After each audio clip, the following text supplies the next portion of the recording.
Boa noite, irmãos. A graça e a paz de Cristo esteja no nosso meio.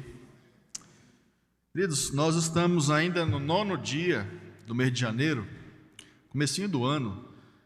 E eu quero hoje continuar falando um pouquinho sobre planos.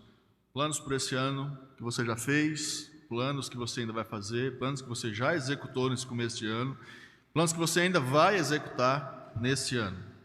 Mas antes de começar propriamente, me permitam contar um pouco rapidamente sobre um contexto de vida. Para quem não conhece muito bem a minha história de vida, eu venho de um contexto rural. Minha família é de um contexto rural. As minhas origens vêm lá de Minas Gerais e os meus avós chegaram de Minas e se instalaram nos interiorzinhos aqui de Goiás. E a minha família sempre foi desse contexto rural. Embora eu mesmo nunca tenha vivido nesse contexto rural, a gente cresce ouvindo expressões e isso vai moldando a gente. Eu não sei qual foi a sua origem, aquilo que foi moldando a sua cultura. Inclusive o nosso linguajar, ele é muito formado por essas questões, por essas influências, né? É uma cultura de muita sabedoria, inclusive. É um povo onde você encontra muito mais sabedoria do que em contextos urbanos.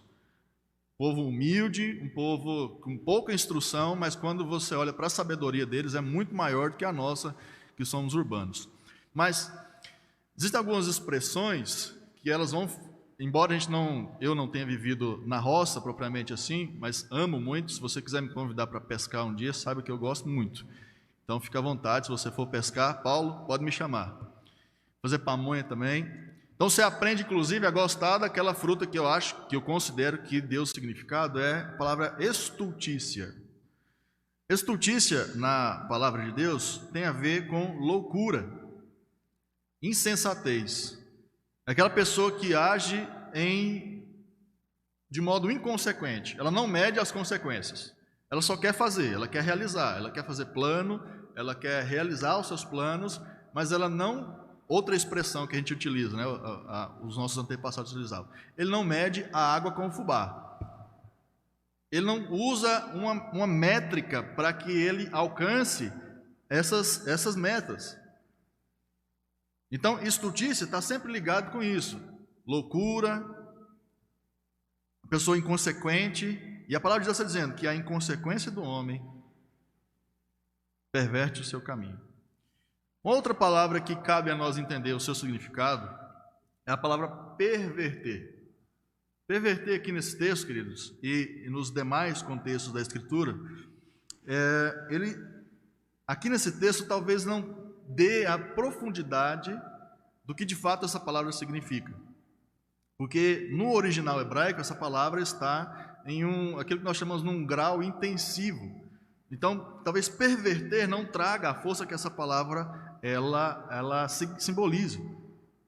Talvez uma tradução melhor seria destruir mesmo, arruinar.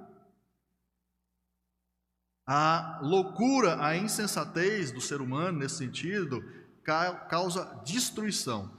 E é interessante também que quando o autor desse provérbio ele coloca essa palavra, ele coloca isso num grau que é um tempo contínuo. Ou seja, a loucura do ser humano, a insensatez do ser humano, ela tem a capacidade de destruir, de arruinar o seu caminho de modo contínuo. Não é só um plano que não dá certo, não é só uma atitude que não dá certo, mas é a vida dele que vai sendo de mal a pior. Porque a sua insensatez, a sua estultícia perverte, destrói o seu caminho. E a última palavra que nós vamos nos atentar para esse texto é a palavra irado. Aqui também é um grau intensivo. E aqui tem a ver com mau humor. Você já se deparou com aquela pessoa que é extremamente mal-humorada com tudo e com todos? Esse é o significado dessa palavra irado no original também. Uma pessoa que está continuamente irada porque a sua vida não está dando certo de jeito nenhum. E aquele que ela pode culpar, além das pessoas à sua volta, menos ela, é Deus. Então, a loucura, a inconsequência destrói o caminho dessa pessoa constantemente, e ela está constantemente de mau humor contra Deus. Mas por que, queridos, que nós tomamos, por que Deus ele nos fez seres capazes de tomar decisões, de planejar? Porque isso é uma das expressões daquilo que nós somos criados, a imagem e semelhança de Deus. Quando a Bíblia diz que nós somos a imagem e semelhança de Deus, quer dizer que nós temos alguns atributos que Deus tem. Então, ou seja, Deus ele nos formou com essas capacidades intelectuais para tomar decisões. Esse é o ponto bom, esse é o ponto positivo. Nós não somos como os animais. Deus nos fez a sua imagem e semelhança porque nós somos seres racionais, capazes de tomar decisões para a nossa vida. Agora, o ponto negativo. Por que nós tomamos decisões que nos arruinam? Se nós formos perguntar para cada um que aqui está presente, quantos planos que você fez de 2019 para 2020, ou de 2020 para 2021, que você conseguiu realizar com êxito? Ficaram alguns planos para trás? Por que ficou para trás? Muito dos planos que vão ficando para trás, a gente acha bodes expiatórios. Eu não consegui porque o fulano não me deixou, eu não consegui porque Deus não estava do meu lado. E muito do que nós tomamos, as decisões que nós tomamos, as decisões que nos arruinam, que trazem prejuízo para a nossa vida, são porque nós estamos seguros demais de que nós temos todas as respostas e as capacidades certas para tudo. A gente acha que nós achamos que somos autossuficientes. Nós achamos que podemos arcar com as consequências dos nossos erros sem nenhum problema. É aquele tipo de ideia do seguinte: e se isso não der certo, o que você vai fazer? Se não der certo, a gente vê depois. Ou seja, eu arco com as consequências sem nenhum problema. Mas um outro motivo também que nos faz tomar decisões que nos arruinam é a certeza de que Deus ele pode sonegar de mim aquilo que eu preciso. Quando você acha que Deus ele tem a capacidade de sonegar de você aquilo que é melhor para a sua vida, aí você pega das mãos de Deus as decisões e diz: a partir daqui deixa comigo. Eu não tenho certeza se o Senhor de fato é bom para mim. Você pode até não falar isso, mas é assim que você age. Sempre que você tenta resolver com as suas próprias mãos algum tipo de problema, sem consultar a Deus, sem de fato colocar nas mãos dele, é isso que você está dizendo. Deus, deixa comigo, que daqui para frente eu vou sozinho. Vamos então, queridos, entender um pouquinho sobre esse tema à luz de outras histórias da Bíblia. Abra sua Bíblia lá em Números capítulo 14, versos 1 a 4.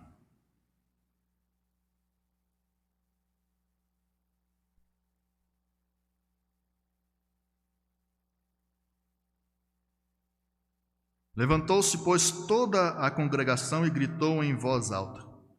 E o povo chorou aquela noite. Todos os filhos de Israel murmuraram contra Moisés e contra Arão, e toda a congregação lhes disse: tomara tivéssemos morrido na terra do Egito, ou mesmo desse deserto.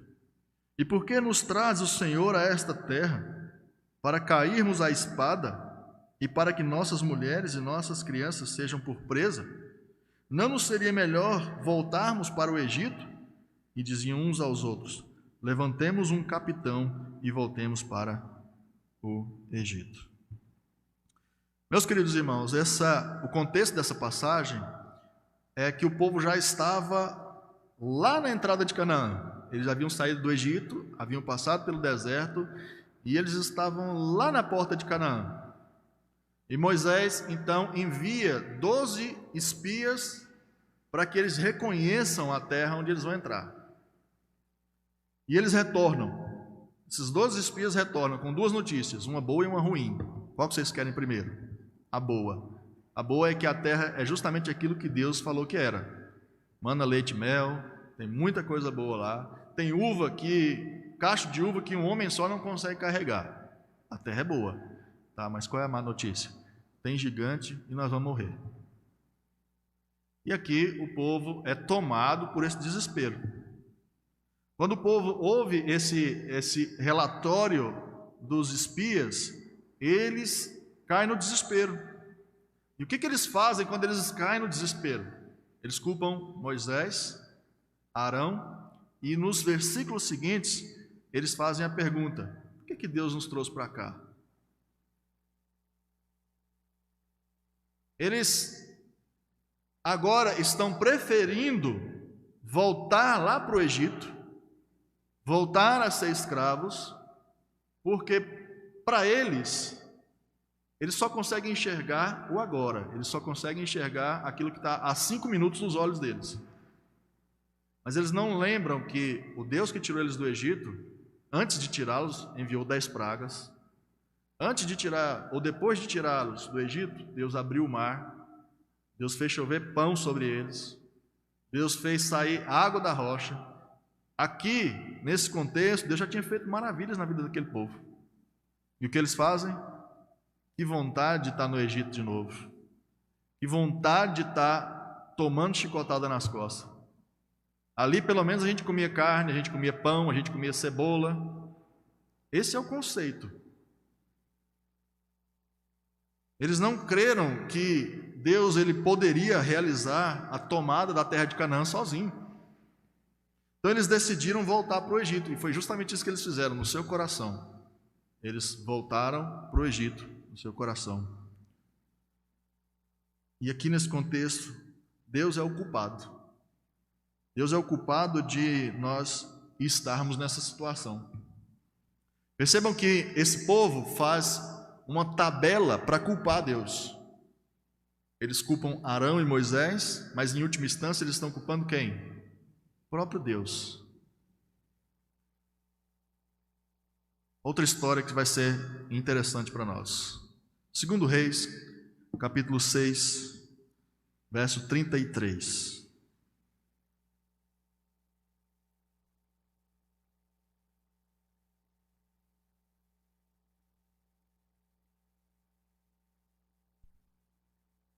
Falava ele ainda, aqui é uma história sobre o rei Jorão. Falava ele ainda com eles, quando lhe chegou o mensageiro e disse, chegou o mensageiro, disse o rei: eis que este mal vem do Senhor. Que mais, pois, esperaria eu do Senhor? Esse mal vem do Senhor. Que mais, pois, eu esperaria eu do Senhor? Meus irmãos, o contexto desse versículo é que o reino de Israel já havia sido dividido. Nós estamos falando aqui de um rei do reino do norte, em sua capital Samaria. Esse rei é o rei Jorão.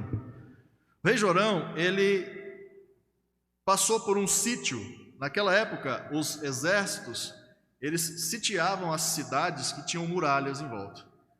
Eles ficavam às vezes anos sitiando essas cidades. Qual era o objetivo? De tirar o sustento daquela cidade, tirar comida, tirar água, tirar aquelas pessoas à força das muralhas para fora. E já havia muito tempo que os sírios, eles estavam sitiando a capital Samaria. E esse rei Jorão, ele passeando por um pedaço ali do seu reino, ele se depara com uma mulher, e a mulher pede socorro para ele. Quando essa mulher pede socorro, ele diz: eu não tenho mais o que fazer. Se Deus, que é Deus, não te socorreu, eu não tenho condição.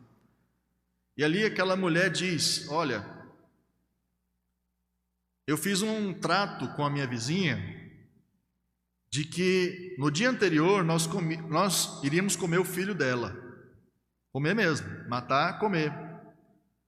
A situação estava a fome estava tão grande que as famílias estavam comendo os seus filhos. E aquela mulher disse: olha, a gente comeu o filho dela, mas quando chegou, aliás, comeu o meu filho, mas quando chegou a vez dela entregar o filho dela para a gente comê-lo, ela escondeu o menino. E ali Jorão fica indignado.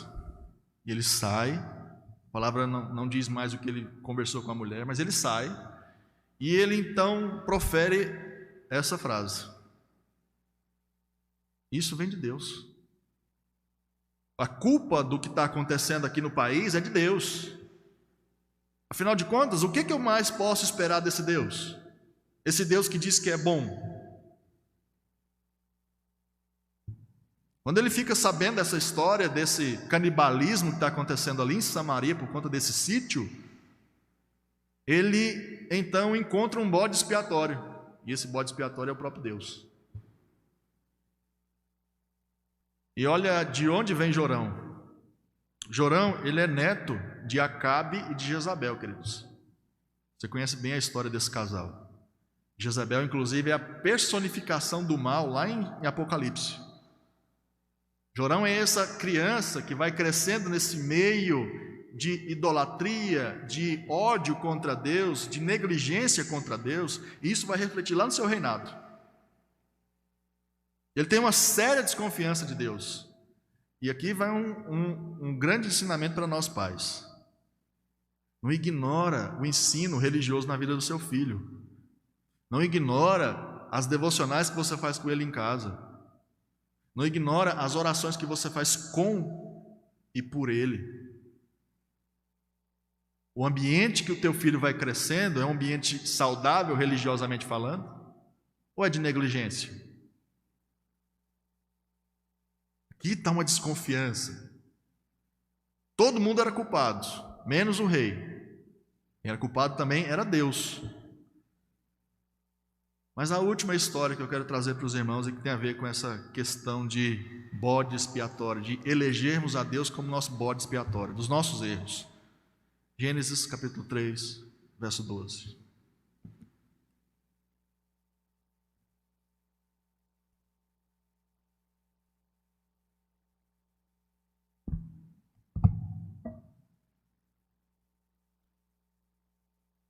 Então, disse o homem: a mulher que me destes por esposa, ela me deu da árvore e eu comi.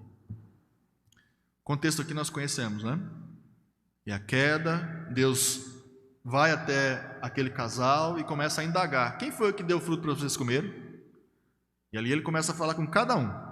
Fala com a serpente, fala com a mulher. E quando ele vai falar com Adão, Adão dá essa brilhante resposta para Deus: foi a mulher que tu me deste. Em última instância, ele está culpando quem? O que ele está querendo dizer com isso? Eu estava muito bem aqui, estava muito bem sozinho. A culpa é sua, que trouxe essa mulher para a minha vida. Então, percebam, queridos, que o fracasso de Adão em seguir os princípios da aliança foram atribuídos à sua esposa, mas em última instância foi atribuído a Deus. Porque se Deus não tivesse dado a mulher para Adão, essa é a concepção dele. Se o Senhor não tivesse me dado essa mulher, eu jamais teria pecado. Essas são histórias, queridos, de como nós, seres humanos, depois de Adão, depois dessa liderança fracassada de Adão, liderança fracassada que mesmo conhecendo a Deus, ele peca e ele coloca a culpa em outro. Coloca a culpa na sua esposa, coloca a culpa em Deus. Depois de Adão, todas essas histórias são histórias para o nosso aprendizado. Mas você pode me dizer o seguinte: são histórias que eu nunca viveria. São histórias que Jorão passou porque ele era rei, mas eu nunca vou passar por isso. São histórias que o povo de Israel passou no deserto, mas isso não tem nada a ver com a minha vida. nós estamos percebendo nesse texto que Adão, ele nos contaminou com essas atitudes de culpar os outros. Então vamos para alguns exemplos do nosso dia a dia. Quantos de nós não estamos vivendo situações semelhantes? Israel chegou na terra e via gigantes e reclamou de Deus. Josué e Calebe, no entanto, viram um Deus que poderia destruir qualquer gigante naquele momento. Aqui essa história nos ensina muitas coisas, porque às vezes a gente anseia por algo, nós queremos muito isso, às vezes nós oramos por isso, mas quando nós atingimos uma meta, talvez não é aquilo que a gente esperava, e a gente se pergunta: por que Deus me trouxe aqui? São aquelas perguntas que normalmente fazem parte do nosso vocabulário quando as coisas dão errado. Será que eu joguei pedra na cruz? Então, essas perguntas, será que eu joguei pedra na cruz, é do tipo: eu mereço mesmo estar vivendo isso? Deus está me pagando com a moeda certa? Israel tinha tanta vontade de ser livre, porque passou mais de 400 anos no cativeiro, mas quando ele chegou na liberdade, ele não soube usar. Quantos de nós aqui não pediu um emprego? Quantos de nós aqui não pediu uma esposa, um marido, filhos? E quando Deus deu, a gente se pergunta o tempo todo: por que Deus me fez isso comigo? Por que Deus me trouxe até aqui? Foi exatamente isso que Israel fez. E não é isso que a gente faz às vezes? Rei Jorão, ele nunca se preocupou em consultar a Deus durante o seu reinado. Mas quando a miséria ela bateu na porta de Samaria, ele culpou a Deus. Consulte a Deus e você vai saber o que fazer. Quantos de nós aqui não temos histórias, conhecemos pessoas que se meteram em negócios errados, se meteram em negócios mal sucedidos, só que antes de fazer o negócio, talvez até com ímpios, com incrédulos, com aqueles que não são crentes cristãos, que não têm pudor, não tiveram a intenção de consultar a palavra de Deus sobre negócios. Mas a palavra de Deus não fala sobre negócio, não fala? E quando Paulo fala sobre a questão do jugo desigual, ali é contexto de negócio. O crente, quando ele se coloca em jugo desigual com o descrente, ele sempre vai sair perdendo. O que é jugo desigual? Jugo desigual é você colocar um boi e um cavalo para puxar o mesmo arado. O boi sempre vai ser mais forte, ao ponto que o cavalo ele vai sofrer um pouco. O cavalo, no caso, é o crente. Ele não vai conseguir acompanhar o ritmo da honestidade, dos valores do ímpio. Você consulta a Deus para fazer negócio, para fazer sociedade? Ou você, quando o negócio dá errado, você: por que Deus me fez isso? Muitos de nós talvez conheçam pessoas que casaram errado. Achou que o casamento era uma brincadeira. Não, se não der certo, a gente separa e vai bola para frente. Só que antes de casar, não consultou a Deus a respeito de muitas questões. Casou com um descrente e quer ter uma vida de crente. Saiba aqui também que o jugo desigual é para o contexto de matrimônio também. Você que ainda não se casou, jovens, vocês ainda que não se casaram, esse negócio de namoro missionário não existe, tá bom? Esse negócio de namoro onde você acha que vai converter a outra pessoa, espera um pouquinho, dá um passo para trás, vai olhar o que a palavra de Deus diz. Porque senão, depois lá na frente, quando o negócio der errado, não adianta. Quantos aqui não conhecem pessoas num esgotamento físico, mental, espiritual, em excesso, porque trabalha demais, porque estuda demais? Mas essa pessoa não consultou absolutamente nada da palavra de Deus sobre trabalho, sobre descanso. E essa pessoa esquece que, se o Senhor não edificar a casa, em vão trabalham os que a edificam. Se o Senhor não guardar a cidade, em vão vigia a sentinela. Inútil vos será levantar de madrugada, repousar tarde, comer o pão que penosamente granjeastes, aos seus amados ele os dá enquanto dormem. O que adianta você trabalhar até a morte, queridos? Do que adianta o homem ganhar o mundo e perder a sua alma? Jesus disse lá no Novo Testamento: buscai, pois, em primeiro lugar o reino de Deus e a sua justiça, e todas as outras coisas vos serão acrescentadas.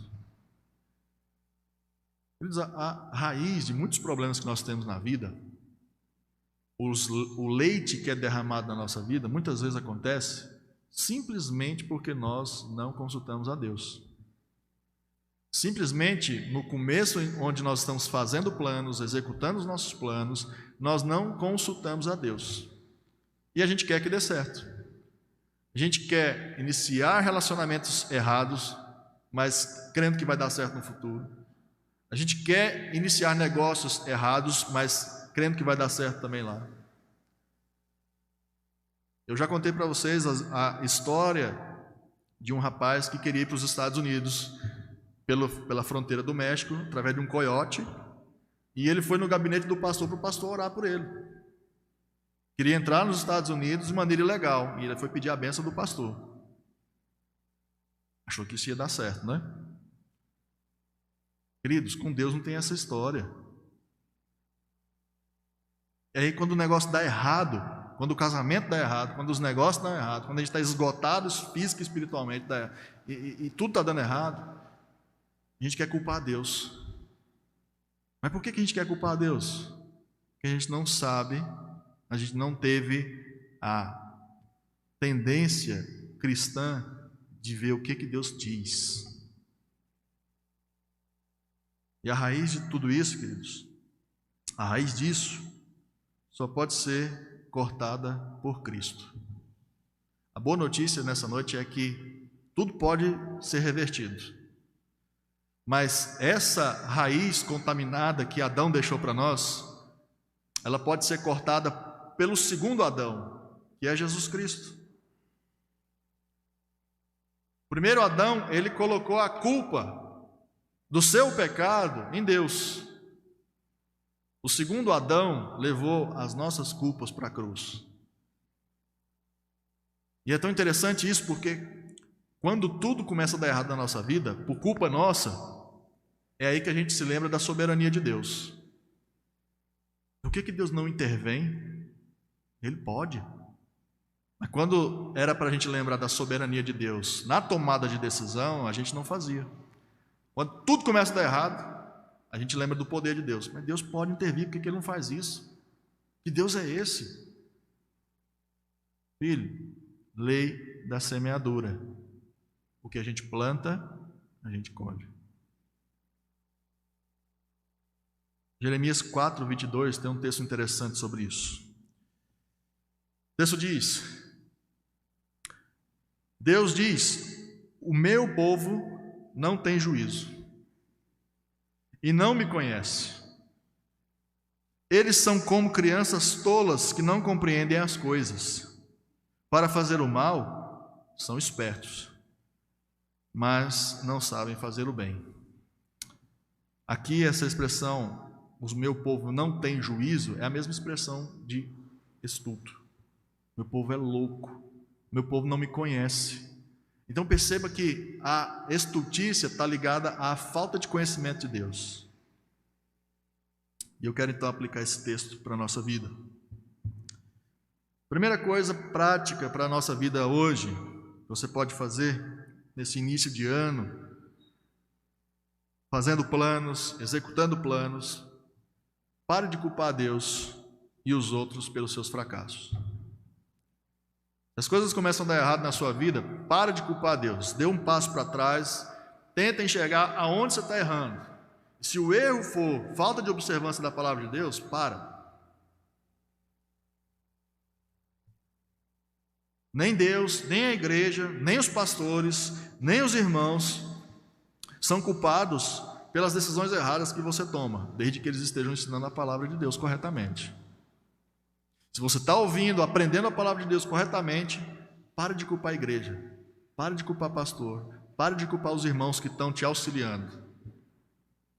É muito fácil a gente chegar no final de uma empreitada mal sucedida e tentar achar culpados. Quem é culpado disso? Quem foi culpado pelos meus fracassos? Pode ser você, querido. Aprenda a assumir os seus erros. Segunda aplicação prática para a nossa vida, se esse é o seu caso, de ficar tentando achar culpados, se arrependa e peça perdão a Deus. É uma situação muito constrangedora quando a gente tem justiça própria. Quando nós temos justiça própria, a gente é cego para o nosso próprio pecado. Justiça própria tem a ver muito com aquela atitude de que eu não erro, quem erra é o outro. Eu não aceito me chamar a atenção. Mas o que a palavra de Deus está nos dizendo, e ela sempre nos mostra, é que não há justo, nenhum sequer. Então, se esse é o seu caso, precisa pedir perdão a Deus, precisa parar de culpar a Deus pelos seus erros, você precisa parar de ter justiça própria e depender mais da justiça de Cristo. Em último lugar, nas aplicações práticas, tome suas decisões a partir do que Deus disponibiliza para a sua vida. Sempre que você tiver uma decisão que você considera difícil, que vai decidir a sua vida, tome essas decisões tendo aquilo que Deus disponibiliza para você tomar de maneira certa. E o que Deus disponibiliza para que as nossas decisões sejam certas? Primeira coisa, palavra de Deus. Se você não se apaixonar por essa palavra, você vai sempre bater cabeça na sua vida. Você vai constantemente estar irado contra Deus. Segundo, oração. Parece clichê, né? A gente sempre fala disso. Bíblia, oração, mas é isso. Esse é o feijão com arroz que Deus deixou para nós. É o que a gente tem à nossa disposição. E em um grau menor do que isso, busque aconselhamento. Antes de tomar essas decisões importantes, consulte a Deus. Não seja estulto, para você não precisar depois ficar achando culpados, para você depois não ficar achando que Deus é culpado pelos seus fracassos. Se aconselhe com quem teme a Deus e quer o seu bem. E não só se aconselhe, ouça.